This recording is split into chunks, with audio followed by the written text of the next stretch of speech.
নমস্কাৰ। আজি মই যি সেইটো দেখিছে নাই, চাইনাৰ যিটো চাইনাৰ পৰা বৈ আহিছে ৰাস্তাৰ পৰা যিটো ৰাস্তাৰে আহিছোঁ, এইটো মই আপোনালোকক অলপ ঝুম কৰি দেখাবলৈ চেষ্টা কৰিম, যদি হয় হ'ব। ইমান মনোৰমা দৃশ্য হয়তো আপোনালোকে কেতিয়াও দেখি নাপাব। মই কিমান ওপৰত আছোঁ কল্পনা কৰিব নোৱাৰে। এইটো ৰাস্তা, এইপিনে চাওক, এনেকুৱা সৌন্দৰ্য আৰু হয়তো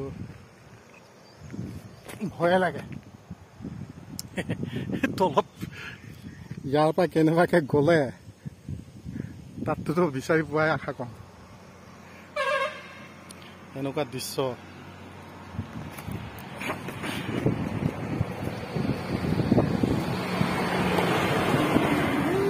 এইটো ৰাস্তা চাওক, আমি যিটো ৰাস্তাৰে আহি আছোঁ, নদী, এই নদীৰ কাষে কাষে আহি আছো আমি। এই পাহাৰৰ দৃশ্য চাওক, কি এই আকাশলৈ চাওক, কত ওখ পাহাৰ।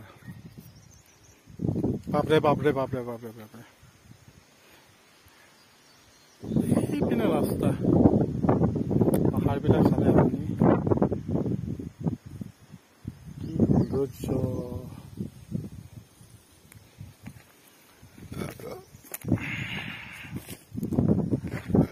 অলপ দেখাইছোঁ আপোনালোকক জেগাবিলাক, কিমান কষ্ট কৰিছোঁ ইউটিউবত আপলোড কৰিম বুলি। শ্বেয়াৰ, কমেণ্ট, লাইক কৰি দিব, তেতিয়াহে ভাল লাগিব আৰু যাবলৈ মন যাব, আৰু আপোনালোকক নতুন নতুন প্ৰাকৃতিক সৌন্দৰ্য মই দেখাই থাকিম। এইটো ৰাস্তা আমি চাওক, যাবলৈ অলপ ভয় লাগে। এই পাহাৰৰ দৃশ্য চাওক, নদীটো ইয়াৰ পৰা কিমান তলত, সেই সিপিনে চাওক ৰাস্তাটো, দেখি পাইছে নাই নাজানো, কিন্তু ৰাস্তাটো হয়তো এই নদীৰ কিবাত আছে। আৰু আমি ইপিনে গৈ থাকিম এতিয়া এইটো ৰাস্তাৰে। প্ৰায়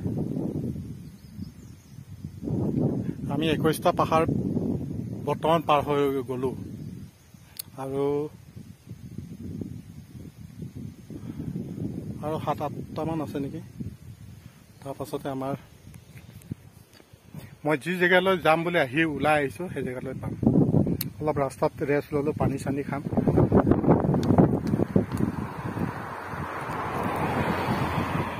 খাম এতিয়া।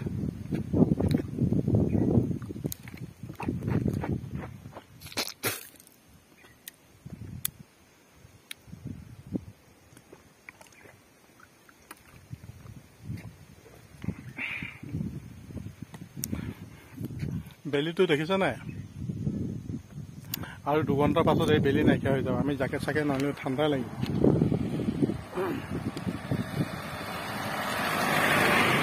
আমাৰ পাবলগীয়া জেগাত ইমান সোনকালে গৈ পাওঁ, আমাৰ কাৰণে সুবিধাজনক। মই আপোনালোকক অলপ প্ৰকৃতিক সৌন্দৰ্য দেখাম বুলি ইয়াতে খন্তেক ৰেষ্ট ল'লোঁ। এনেকুৱা আৰু সৌন্দৰ্য হয়তো দেখি পোৱাৰ আশা প্ৰায় কম। এইডোখৰ জেগা প্ৰায় চাইনাৰ আশে পাশে আছে, আৰু আমি প্ৰায় 7 ঘণ্টামান আছোঁ। লাচো লাগে, গতিকে এই চব দায়টোক নধৰিব। মিচিং ৰাগাম আপংগাম কুম্পাদং হেগৈ পাদাং, লাইক কমেণ্ট শ্বেয়াৰ বিলাক কুম্পাদং নলুম আইদা আইমাং এদম চাকয় অকুৰি কষ্ট নাম চাম নলহীন আজং মই বিলাক লাইক কমেণ্ট বিলাক। থেংক ইউ, ধন্যবাদ। নদী চাওক, ইমান তলত নদীখন, সৰু নিচিনা দেখিছে তাই, ওচৰত গৈ চলাইহে গম পায়। চাই মানে কি ভাল লাগিব। পাংজিং বুলি জেগা এডোখৰ আছে অৰুণাচলত, আপোনালোকে ঠাণ্ডা দিনত আহিলে বেছি ভাল পাব। ইয়াত ইমান ঠাণ্ডা হৈছে বৰষুণ দিয়াৰ কাৰণে, ঠাণ্ডাত মানে থাকিবই